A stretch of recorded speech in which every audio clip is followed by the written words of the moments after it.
Subscribe to Mufti Tariq Online and press the bell icon for more videos.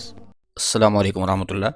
سامعین مکرم، سحری کرتے دوران اگر آپ یہ غلطی کر جاتے ہیں تو یقین جانیے آپ کا روزہ ہی نہیں ہوتا۔ اور پھر جو لوگ اس غلطی کا ارتکاب کرتے ہیں، جو لوگ یہ غلطی کر جاتے ہیں، وہ سارا دن بھوک پیاس کے سوا اور کچھ حاصل نہیں کر پاتے، جبکہ ان کی سوچ یہ ہوتی ہے کہ وہ روزے سے ہیں، حالانکہ ان کا روزہ ہی نہیں ہوتا۔ آپ بھی اس مسئلہ کو دھیان سے سنیے تاکہ آپ اس غلطی سے بچ کر اپنے روزے کو صحیح طریقے سے ادا کر سکیں۔ تو سامعین مکرم، وہ غلطی کون سی ہے؟ وہ غلطی یہ ہے کہ سحری کا ٹائم ختم ہو جانے کے بعد اگر آپ کچھ کھاتے پیتے ہیں تو آپ کا روزہ نہیں ہوگا۔ آسان الفاظ میں اس کو یوں سمجھیں کہ سب سے پہلے تو ہمیں یہ معلوم ہونا چاہیے کہ روزہ کا ٹائم کب سے کب تک ہے۔ تو روزہ صبح صادق سے شروع ہو کر غروب آفتاب تک رہتا ہے۔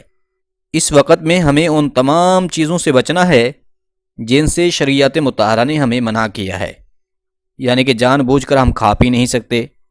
اگر جان بوجھ کر کھائیں گے پیئیں گے تو ہمارا روزہ ہی نہیں رہے گا۔ اب بہت سارے لوگوں کی کیا روٹین ہوتی ہے کہ سحری کا ٹائم ختم ہو جانے کے بعد بھی کھاتے پیتے رہتے ہیں، حتیٰ کہ آذانیں آنا شروع ہو جاتی ہیں، اس کے باوجود وہ لوگ سحری کرنے میں مگن ہوتے ہیں، مصروف ہوتے ہیں۔ یاد رکھیے یہ ایک بہت بڑی غلطی ہے۔ سحری کا وقت جو ہے وہ صبح صادق سے پہلے پہلے ہوتا ہے، یعنی کہ جوں ہی طلوع فجر ہوگی سحری کا ٹائم ختم ہو جائے گا۔ اور پھر آذان جو ہے یہ طلوع فجر کے بعد دی جاتی ہے، کیونکہ اگر آذان طلوع فجر سے پہلے دی جائے تو اذان ہوگی ہی نہیں۔ اذان کب ہوگی؟ جب طلوع فجر ہوگی۔ سحری کا ٹائم جب ختم ہو جائے گا اس وقت اذان ہوگی، یعنی کہ جیسے ہی طلوع فجر شروع ہوئی ادھر سے سحری کا ٹائم ختم ہو جائے گا۔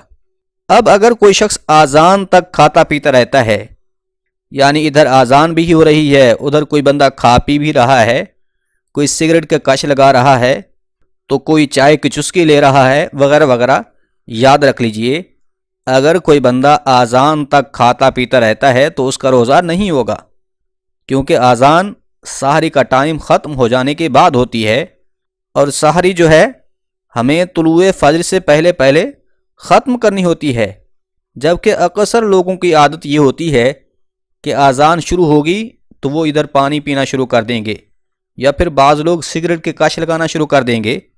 تو لہٰذا اگر آذان کے شروع ہونے کے بعد بھی جان بوجھ کر کھاتے پیتے رہتے ہیں تو روزہ نہیں ہوگا۔ خود بھی اس غلطی سے بچیے اور اپنے دوست احباب کو بھی اس پیغام کو ضرور شیئر کیجیے تاکہ وہ صحیح طرح سے روزہ ادا کرنے والے بن سکیں، اللہ اور اس کے رسول صلی اللہ علیہ وآلہ وسلم کی رضا اور خوشنودی کو حاصل کرنے والے بن سکیں۔ اللہ ہمیں احترام رمضان کی توفیق عطا فرمائے، آمین۔